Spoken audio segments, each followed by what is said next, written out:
কে ওখানে? মিউজিক কে বাজাচ্ছে?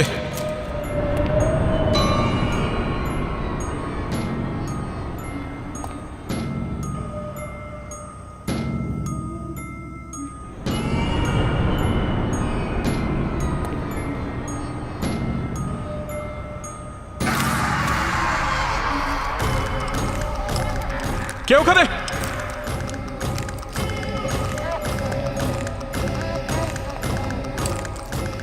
আরে কে ওখানে?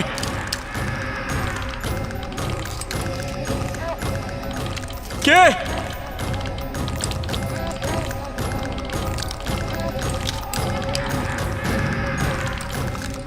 কে তুমি?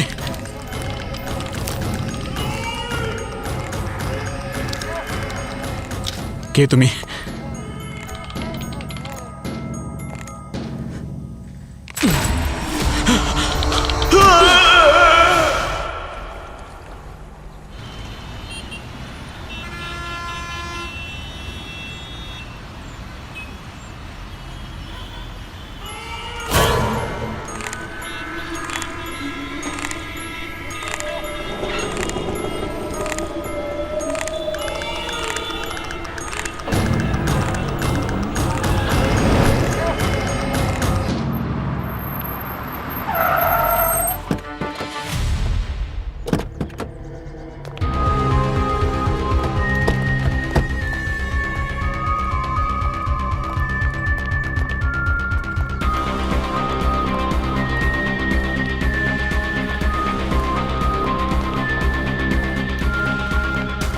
কোথায়? ওদিকে স্যার। ওই দেখুন স্যার।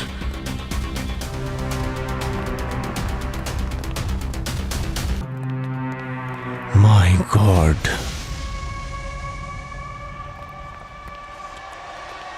এটা তো অরিজিনাল লাগছে। স্যার ওকে দেখে মনে হচ্ছে যেন এক্ষুনি নিঃশ্বাস নেওয়া শুরু করবে, ডান্স করতে শুরু করবে। Sorry. She is dead sir. Madam, ও যদি বেঁচে থাকতো তাহলে আমি থোড়ি বেঁচে থাকতাম।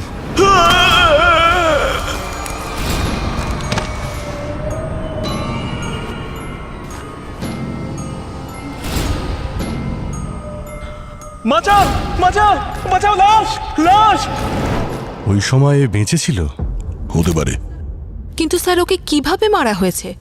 ওর শরীরে কোনো আঘাত বা ক্ষতর চিহ্ন তো দেখছি না। যে এটা করেছে অনেক ডিটেলে কাজটা করেছে। পুরো শরীর পেইন্ট দিয়ে ঢেকে রাখা, যদি কোথাও লেগেও থাকে সেটা দেখতে পাওয়া সম্ভব না। বডিটাকে এই যে কাঠের পিলারটা এর সঙ্গে বেঁধেছে যাতে ওর বডিটা সোজা থাকে, আর এই দড়িগুলো যা দিয়ে হাত আর পাটা বাঁধা আছে সেটাকে এই মেকানিজমের সঙ্গে অ্যাটাচ করেছে। তার মানে এই মেয়েটা বেঁচে ছিল না, এই মেকানিজমের জন্য ওর বডি মুভমেন্ট হচ্ছিল, আর সিকিউরিটি গার্ড ভেবেছিল যে মেয়েটা বেঁচে আছে। আর এই হাতগুলো দেখো, জয়েন্টে এই নাট বোল্ট আর এই ক্ল্যাম্পগুলো দেখো। কিন্তু কাঠের পুতুলই কেন? কেউ একে মেরে কাঠের পুতুল বানিয়ে এভাবে ঝুলিয়ে দিয়েছে। কেউ এত কষ্ট কেন করবে?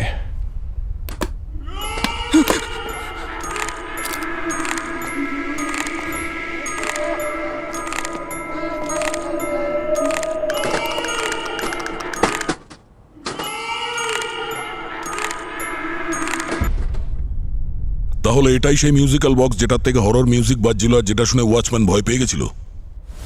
তার মানে হলো খুনি শুধু খুনি করতে চায়নি, কোনো স্টেটমেন্টও দিচ্ছে।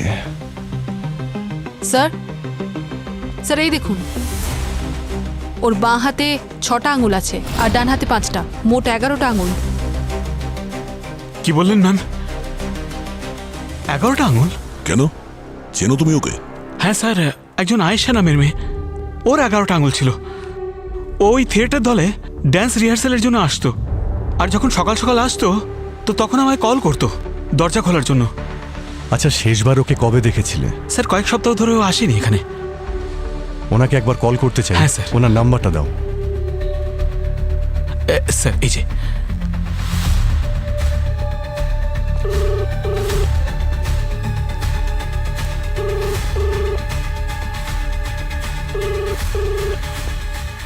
রিং হচ্ছে কিন্তু ফোন তুলছে না।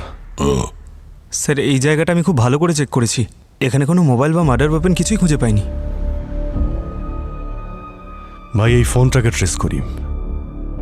যদি এই ফোনটা একবার পেয়ে যাই তাহলে এই কেসটাকে সলভ করতে কিছু তো সাহায্য পাওয়া যাবে।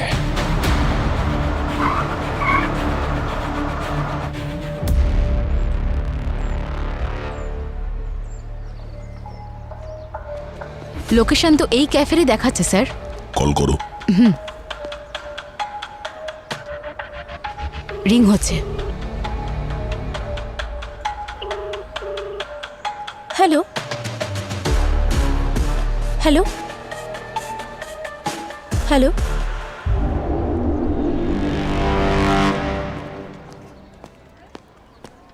আয়েশার ফোন তোমার কাছে কেন? আপনারা কারা? সিআইডি। সিআইডি? হ্যাঁ, আয়েশাকে মার্ডার করা হয়েছে। আয়েশার মার্ডার হয়েছে? কিন্তু কিন্তু ও তো ওর বয়ফ্রেন্ডের সাথে গোয়া গেছিল। তুমি এটা বলো যে আয়েশার ফোন তুমি কেন ইউজ করছো? স্যার ওই বলেছিল যদি ওর মা ফোন করে তাহলে তাহলে আমি যেন আয়েশা হয়ে ওর মায়ের সাথে কথা বলি। আয়েশা হয়ে কথা বলবে কিভাবে? আসলে আমি একজন মিমিক্রি আর্টিস্ট, আমি আয়েশার ভয়েস খুব ভালো নকল করতে পারি। তাই ও বলেছিল যদি ওর বাড়ি থেকে কেউ ফোন করে তাহলে আমি যেন আয়েশা হয়ে কথা বলি, যাতে ওরা সন্দেহ না করে। ভীষণ প্রিয় বন্ধু মনে হচ্ছে স্যার, সেই জন্য। আয়েশার বয়ফ্রেন্ডকে চেনো তুমি? না, শুধু শুধু নামটা জানি, অবিনাশ। আয়েশার ওর সাথে একটা থিয়েটার গ্রুপে পরিচয় হয়েছিল। অবিনাশ?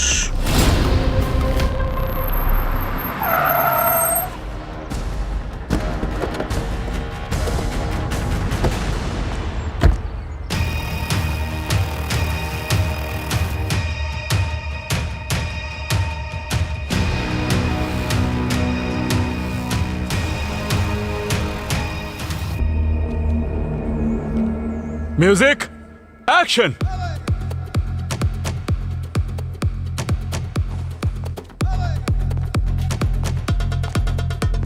কাট cut cut cut cut cut cut. কি করছিস অবিনাশ? স্টেপ তো অন্তত রিদমে ফেল রে ভাই। অবিনাশ, 1 মিনিট।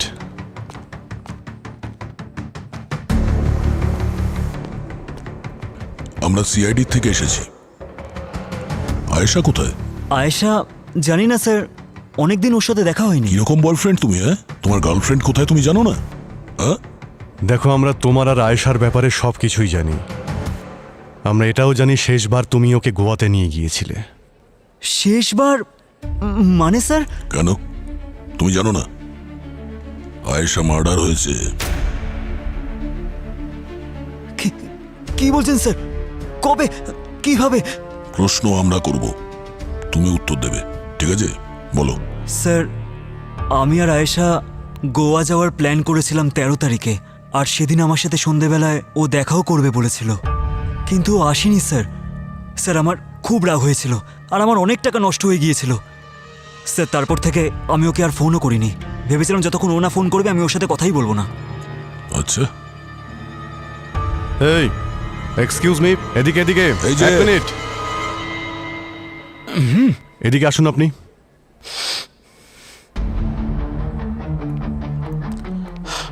হ্যাঁ স্যার। হ্যাঁ কোথায় যাচ্ছিলেন আপনি? হ্যাঁ, কোথাও না স্যার, এই কোনো প্রবলেম আছে নাকি? সিআইডি কে দেখে একটু ভয় পেয়ে গেছিলাম স্যার। কেন, কিছু করেছেন আপনি? আচ্ছা, কে আপনি? স্যার উনি কৈলাস স্যার, এই থিয়েটারের ডাইরেক্টর। ঠিক আছে, ভবিষ্যতেও তোমাদের কাছে জিজ্ঞাসা করা হতে পারে, তাই আমাদের পারমিশন ছাড়া কেউ শহর ছেড়ে বাইরে যাবে না, ঠিক আছে? ঠিক আছে স্যার।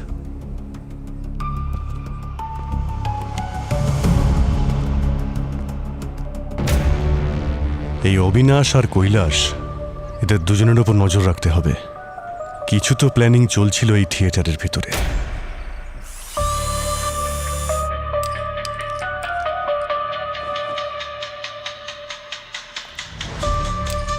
হ্যাঁ শাহরুখ, এই কাঠের পুতুলের ব্যাপারে আসল রহস্য কিছু পেয়েছো? হ্যাঁ, কেন পাবো না ভাই? জ্ঞানী গুণী লোকেরা এসেছেন, মুখ দেখাতে হবে তো ভাই। আরে কি স্যার, মুখ দেখার নিয়ম তো বিয়েতে হয়, এখানে কেন হবে? পঙ্কজ,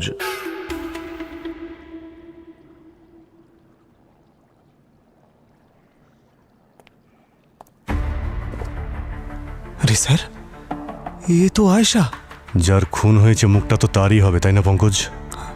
স্যার, একটা কথা ঠিক, প্রথমে খুনি আয়েশাকে অজ্ঞান করেছে আর তারপর একে খুন করেছে, আর যখন এ মরে গেছে তখন একে পুতুল সাজিয়েছে। স্যার, আয়েশার বডিতে এই নাটস আর বোলস এত পারফেক্টলি ফিট করা হয়েছিল, এই কাজটা যে খুনি করেছে তাকে কাঠপুতুল তৈরিতে 100-100 নম্বর দেওয়া যায়। আর আয়েশার বডিতে এই যে পেন্টিং এর কোটিং করা হয়েছে, এটা নিয়ে আপনি কি বলতে পারবেন? বলছি, এই দেখো বস, এইটা দেখতে পাচ্ছ? আয়েশার বডিটাকে 3টে লেয়ারে পেন্ট করা হয়েছে। 3টে লেয়ার। তিনটে লেয়ারে? খুনি কি পেন্টার ছিল নাকি?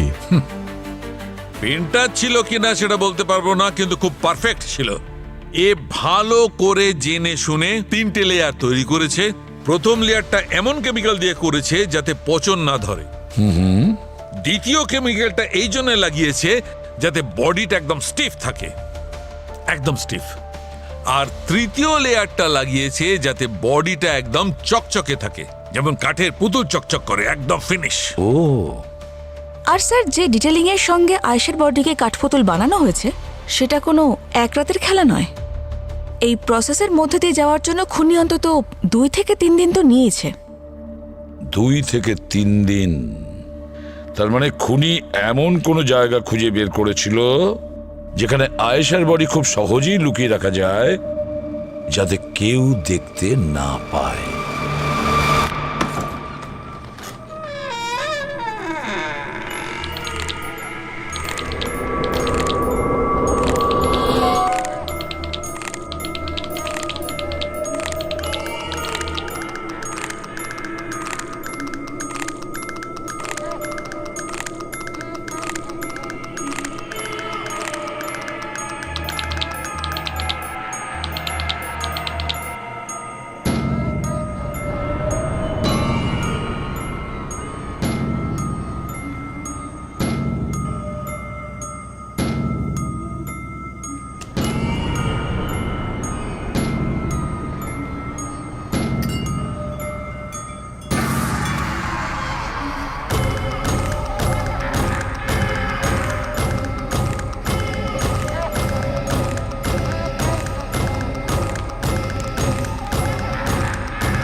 গল্প শুরু হচ্ছে পরিবারের নতুন সদস্য আসার সঙ্গে সঙ্গে।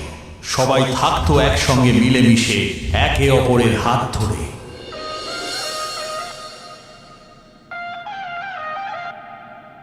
তারপর সময় পাল্টে গেল, ভাগ্যেরও পরিবর্তন হলো। ধীরে ধীরে আপন মানুষেরাই শত্রু হয়ে গেল।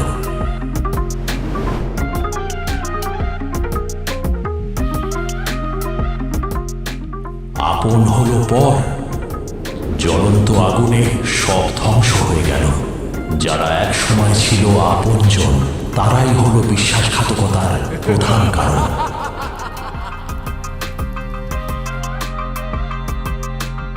সব পুড়ে হলো ছাই, ছাই, ছাই।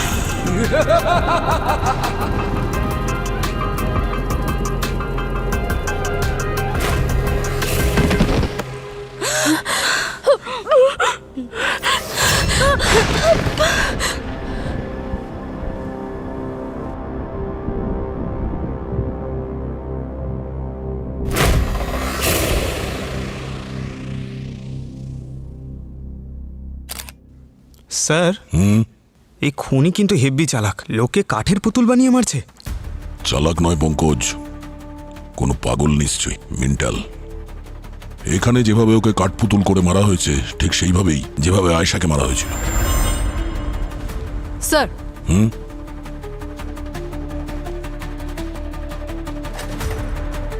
বলো।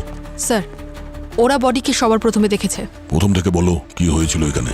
স্যার, আমরা সবাই এখানে পারফরমেন্স করছিলাম আর এখানে ফেক আগুন লাগার কথা ছিল, কিন্তু ক্লাইম্যাক্সের এটাই পার্ট ছিল যে প্রফেসর এখানে দাঁড়িয়ে থাকবেন শুধু, কিন্তু উনি সাডেনলি পড়ে গেলেন। তারপরে দেখলাম উনি মারা গেছেন। স্যার এগুলো সব কুমার স্যারেরই প্ল্যান ছিল আর আমরা অনেক দিন ধরে প্র্যাকটিস করছিলাম। একই ধরনের মার্ডার, ঠিক একই রকমের পারফেকশন, 100% কোনো সিরিয়াল কিলারেরই কাজ। একটা গান কোরিওগ্রাফ হচ্ছে না, কালকেই পারফরমেন্স।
কে তুমি?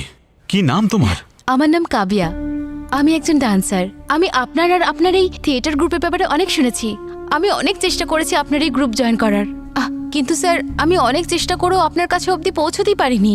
স্যার আমি শুধু আপনার কাছে ডান্স শিখতে চাই, আমাকে শুধু একটা সুযোগ দিন। আমি কথা দিচ্ছি আপনাকে হতাশ করব না। ঠিক আছে ঠিক আছে ঠিক আছে, তুমি আমাদের গ্রুপ জয়েন করতে পারো। Thank you sir, thank you so much. ঠিক আছে, কিন্তু মনে রেখো তোমাকে এখনো অনেক প্র্যাকটিস করতে হবে। হ্যাঁ স্যার।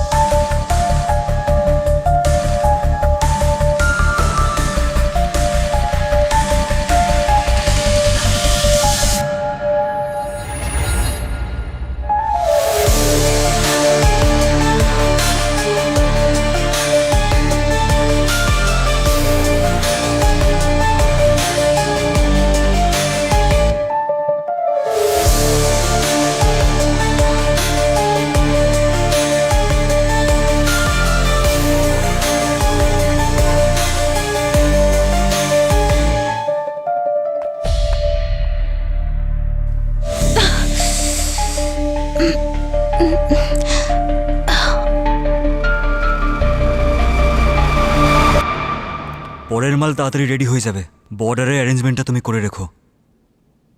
চল।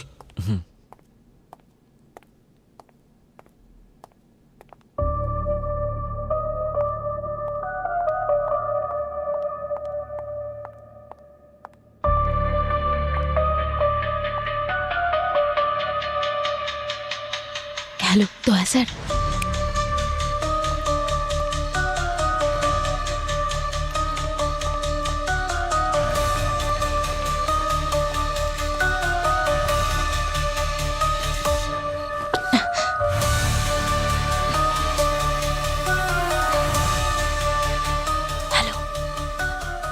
হ্যাঁ উনি কৈলাস আর অবিনাশ এক্ষুনি কৈলাসের অফিস থেকে কোথাও একটা বের হলো। অফিসের ভেতরে গিয়ে খুব ভালো করে তল্লাশি করো, হয়তো আমাদের কোনো কাজের জিনিস ওখানে পেয়ে যেতে পারো। Right sir.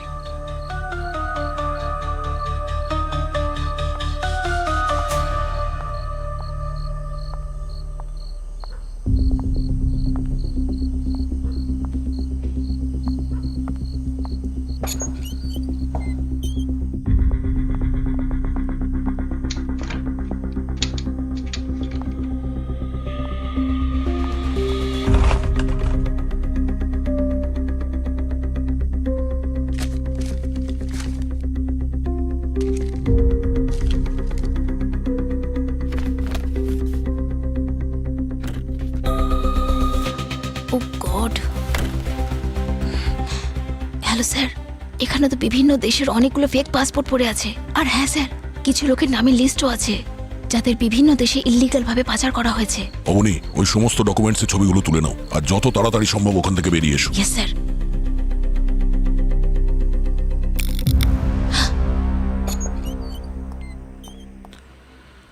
কাব্যা, কি করছো এখানে? আমার নাম কাব্যা নয়, অবনী।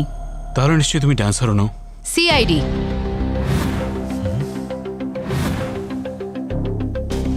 ও, তাহলে তুমি সে সব কিছু দেখে নিয়েছো যেগুলো তোমার দেখা একদমই উচিত ছিল না। আর আমরা এখন এটাই চাই, যেটা তুমি এখন দেখেছো সেটা যেন বাইরের লোক জানতে না পারে। এই ভুলটা একদম করো না, আরো প্রবলেমে পড়বে। গান নিচে, গান নিচে। তোমাদের দুজনকে যেদিন দেখেছিলাম সেদিনই বুঝে গেছিলাম এখানে নাটক কোম্পানির আড়ালে অন্য কোনো ড্রামা চলছে। হ্যাঁ,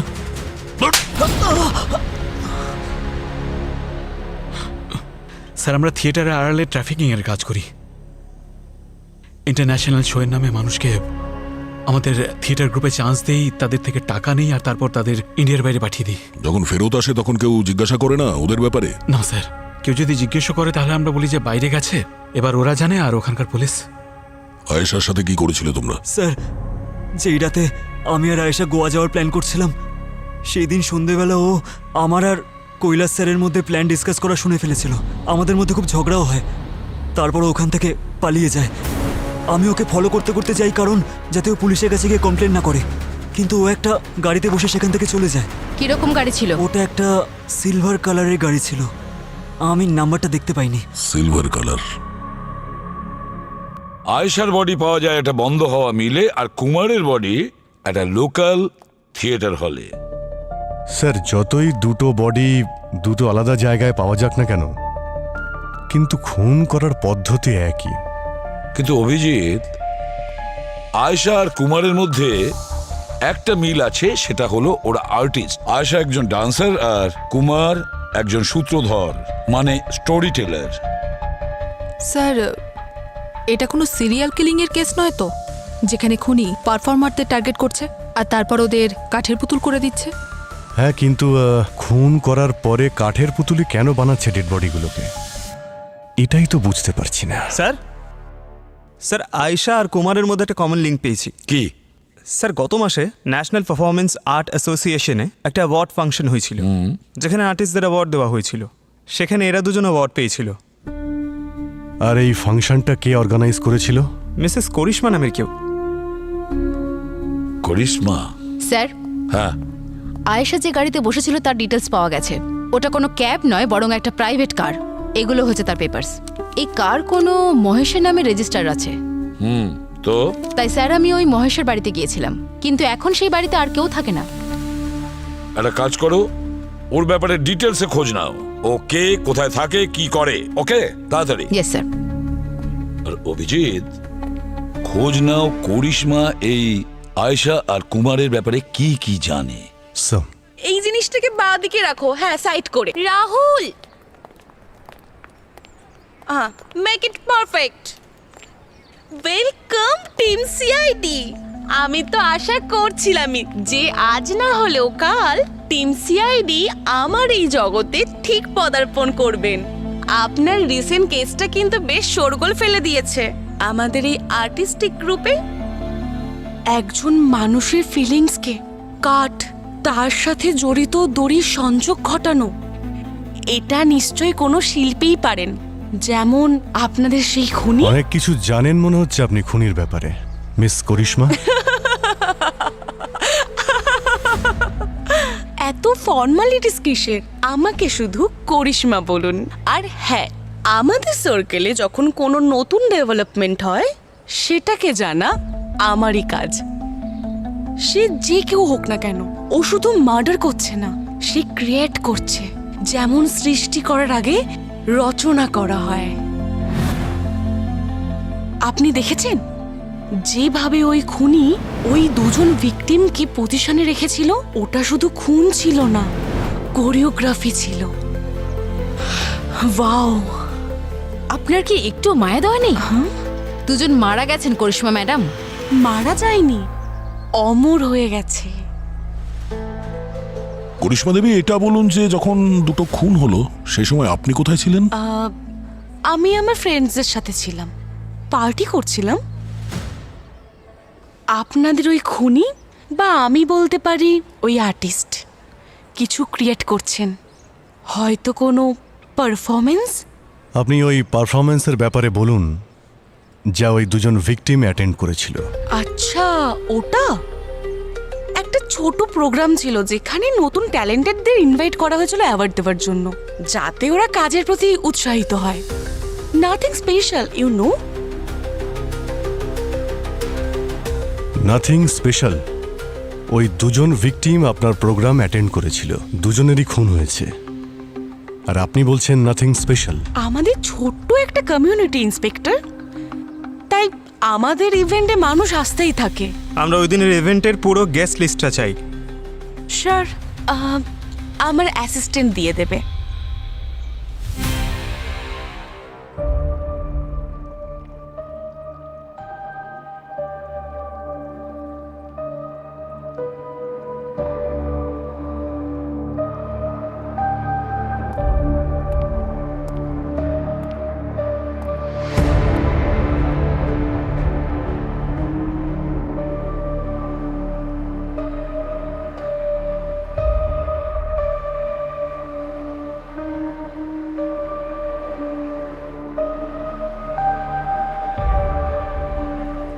হচ্ছে হচ্ছে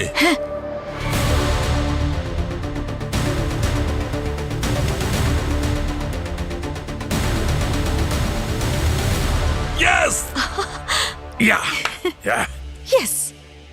কি ব্যাপার স্যার, আপনার রিয়াকশন দেখে তো মনে হচ্ছে আপনি দারুণ কিছু একটা পেয়েছেন। কেল্লা ফতে! মনে হচ্ছে মাথার প্রবলেমটা আবার হয়েছে। কি বললে? না কিছু না। আরে বলো না কি পেয়েছো। বলবো তো, কিন্তু কিন্তু বলবার আগে আজ একটা কথা বলো। কি? আমি ডক্টর সালুকে খুব ট্যালেন্টেড। এটা কে বললো? তুমি বলেছো? বলেনি তো। না তো? না। ঠিক তো? পয়েন্টে এসো। হ্যাঁ, পয়েন্টে আসছি। বস দেখো, যেভাবে আমি এই আয়েশার বডি থেকে কেমিক্যালগুলো সরিয়েছিলাম, ঠিক সেইভাবে আমি এই কুমারের মুখে কেমিক্যালগুলো লাগিয়েছি। এই কেমিক্যাল কোটিংগুলোকে যখন অ্যানালাইজ করেছি, তখন আমি পেয়েছি লেক আর থার্মোপ্লাস্টিক রিফিলের একটা ইউনিক মিক্সচার। বিশেষ করে খনন কাজে যে সমস্ত জিনিস পাওয়া যায় সেগুলো রেস্টোর করার কাজে আসে। আচ্ছা। আর এইটা থার্মোপ্লাস্টিক রেজিন, বিশেষ ধরনের অ্যাক্রোলাইট A72। গার্গি, এই অ্যাক্রোলাইট A72 কোথায় পাওয়া যায়? স্যার, এটা আমাদের আশেপাশের নর্মাল মার্কেটে পাওয়া যাবে না। এটা লাগলে স্পেশাল অর্ডার দিয়ে আনানো হয়। এটা একদম সেরকম যেমন নোট ছাপানোর জন্য তার পেপার কেনা। অ্যাক্রোলাইট A72। অভিজিৎ, খোঁজ নাও এটা কোথায় পাওয়া যায় আর ভেরি রিসেন্ট কে কিনেছে। আচ্ছা,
স্যার এই সেই মিউজিয়াম যেখানে রিসেন্টলি অ্যাক্রোলাইট A72 কেনা হয়েছে।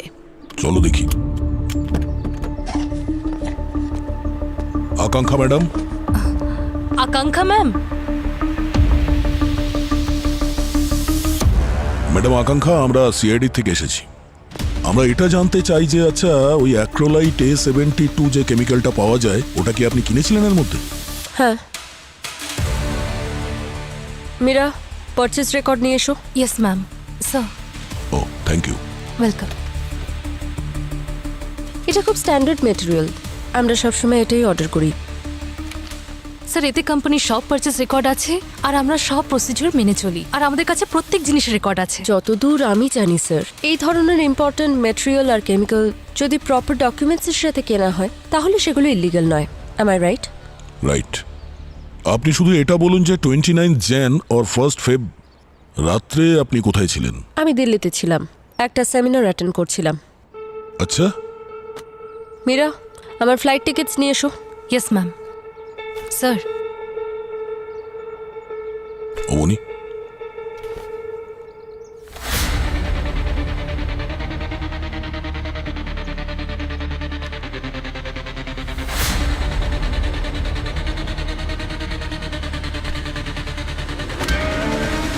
আপনাদের কাজ হয়ে গেছে তো, আপনারা আসতে পারেন। ঠিক আছে, আমরা আবার আসবো যদি প্রয়োজন পড়ে। Sure. Thank you. Always welcome.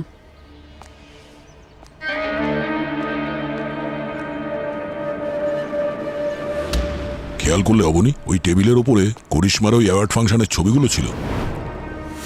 ওই অ্যাওয়ার্ড ফাংশনের ইনভাইট লিস্ট তো আমি দেখেছিলাম, কিন্তু সেখানে কোথাও আকাঙ্ক্ষার নাম তো ছিল না। সেটাই তো, ডিপ্রেশনের ওষুধ, পারফেক্ট এভিডেন্স।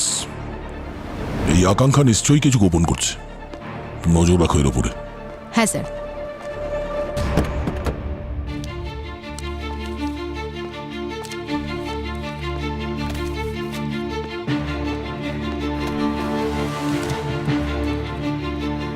স্যার। হ্যাঁ। স্যার, মহেশের খোঁজ পাওয়া গেছে, যার সিলভার কারে বসে আয়েশা পালিয়ে গিয়েছিল। স্যার, আমি মহেশ আর কাঠের পুতুলের মধ্যে একটা কানেকশন খোঁজার চেষ্টা করছিলাম, আর এই দেখুন ওর নামের একটা আর্টিকেল পাওয়া গেছে। মুম্বাইয়ের একটা কাঠের পুতুলের থিয়েটার, যা কাঠের পুতুলের খেলার জন্য বিখ্যাত ছিল, সেখানে একটা শোয়ের সময় আগুন লাগার জন্য পরিবারের সবার মৃত্যু হয়। মৃত ব্যক্তিদের মধ্যে একজন মহেশ, একজন স্টোরি টেলার, তার মেয়ে ডান্সার আর তার স্ত্রী একজন ক্লাসিক্যাল সিঙ্গার ছিলেন। ওনাদের মেয়ে ছিল নৃত্যা, যার বয়স ছিল 8 বছর। সে ওই দুর্ঘটনার হাত থেকে বেঁচে যায়, তাকে অনাথ আশ্রমে পাঠানো হয়। Storyteller. Sir, 1 minute.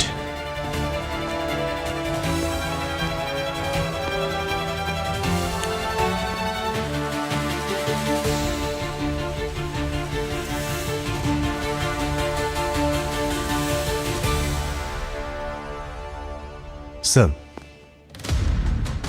এই ভিকটিম 1 আয়েশা, ও একজন ডান্সার ছিল, আর ভিকটিম 2 প্রফেসর কুমার, একজন স্টোরি টেলার। আর যাদের যাদের মৃত্যু ওই আগুনের দুর্ঘটনায় হয়েছিল, তাদের মধ্যে মহেশের মেয়ে একজন ডান্সার, আর মহেশ নিজে একজন স্টোরি টেলার। এই খুনি এই লোকগুলোকে এমনি মারছে না, এই ভিকটিমদের মধ্যেও হয়তো নিজের পরিবারকে খুঁজছে।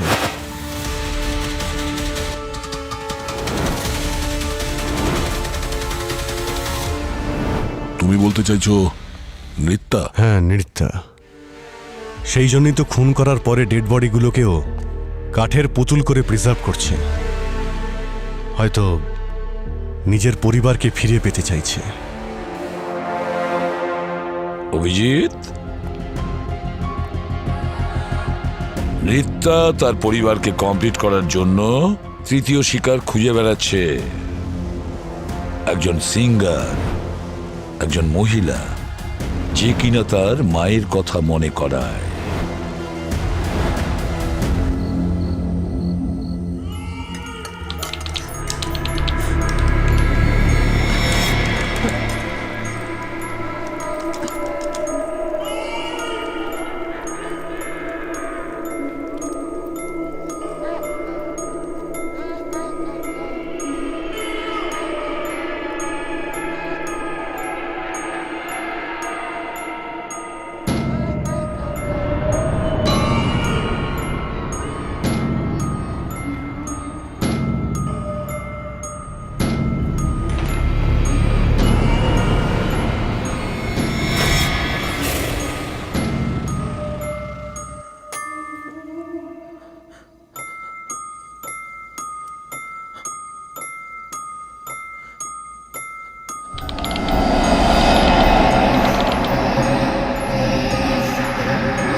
স্যার ওই দিনের অ্যাওয়ার্ড ফাংশনের গেস্ট লিস্টে 5টা নাম এমন আছে যারা নৃত্যার পরবর্তী টার্গেট হতে পারে। এই 5 জনই নৃত্যার মায়ের মতনই ক্লাসিক্যাল সিঙ্গার স্যার। ও আর বলতে পারেন ওর মায়ের বয়সের কাছাকাছি। পঙ্কজ, পুরবি, এই 5 জন মহিলাকে ফোন করো, বলো যে সামনে বিপদ, যেন সাবধানে থাকে, ওদের প্রোটেকশনেরও ব্যবস্থা করো। আচ্ছা, তাড়াতাড়ি। স্যার, আমি নৃত্য রিলেটেড সমস্ত ইনফরমেশন ট্রেস করেছি আর জানতে পারলাম যে এই নৃত্য কয়েক মাস ধরে একই জায়গায় যাওয়া আসা করছিল। কোথায়? কোনো থিয়েটারে স্যার, যেটা আগুন লাগার কারণে ফাঁকাই পড়ে আছে। কিন্তু স্যার, অবাক করার বিষয় এটা, এতদিন বন্ধ থাকা সত্ত্বেও সেখানকার ইলেকট্রিসিটি কিন্তু এখনো চালু আছে। হতে পারে যে নৃত্যা সবাইকে নিয়ে গিয়ে ওখানেই মারছে যেখানে ওর পরিবার পুড়ে মারা গিয়েছিল।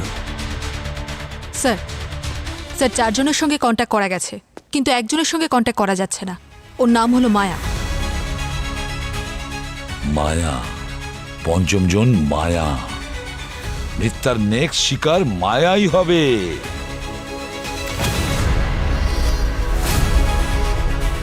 পুরবি, এই মায়ার ফোনের লোকেশন ট্র্যাক করো, জানা তো যাক ওর লোকেশনটা কোথায়। আমাদের হাতে সময় কম, তাড়াতাড়ি। স্যার, মায়াকে কাঠের পুতুল তৈরি করার আগেই এই নৃত্যার কাঠের পুতুলের খেলা শেষ করতে হবে। নৃত্যার দড়ি কেটে ফেলতে হবে।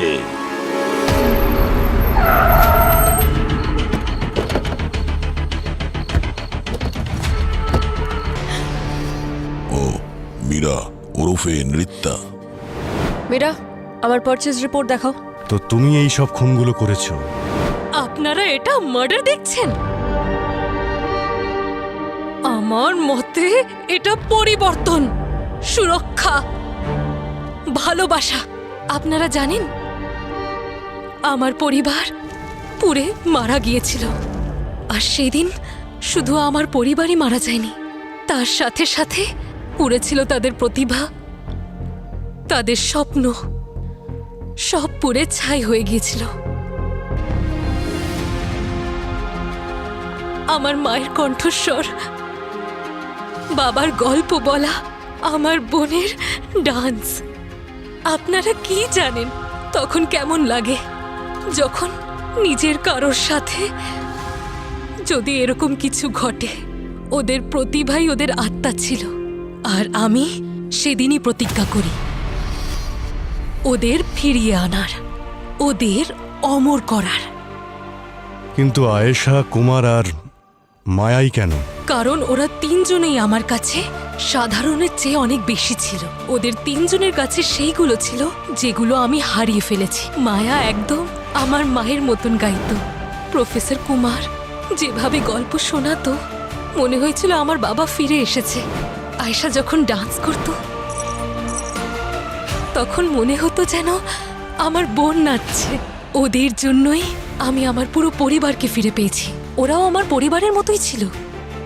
ওরাও ওদের পুরো জীবন শিল্পী হয়ে কাটিয়ে দিয়েছে, কিন্তু শিল্পী হওয়ারও একটা সমস্যা আছে। ওরা না দুর্বল হয়, তাড়াতাড়ি ভেঙে পড়ে, আর সময়ের সাথে সাথে কোথাও হারিয়ে যায়। কিন্তু আমি এটা হতে দিতে চাইনি।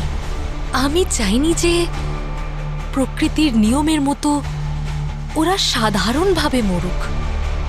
তাই আমি ওদের অমর করে দিয়েছি আমার কাঠপুতুলের মাধ্যমে। তুমি যদি ওদের অমরই করতে চেয়েছিলে, তাহলে ওদের শরীরটাকে যত্ন করে রাখতে পারতে।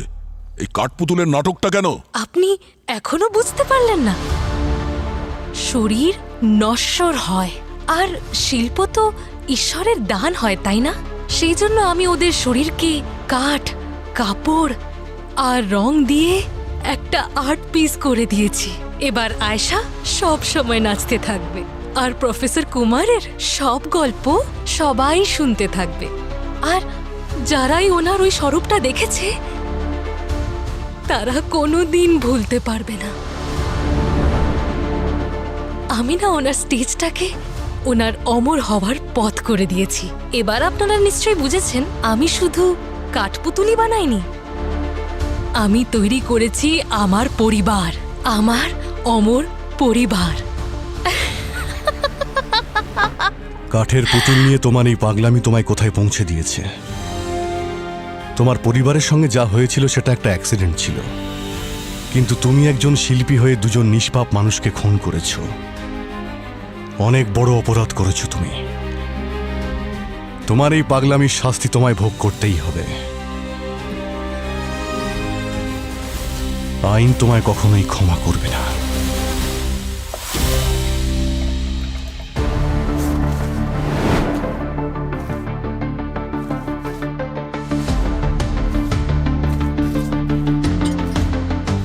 বাহ, স্যার ফাইলটা। পকোড়া?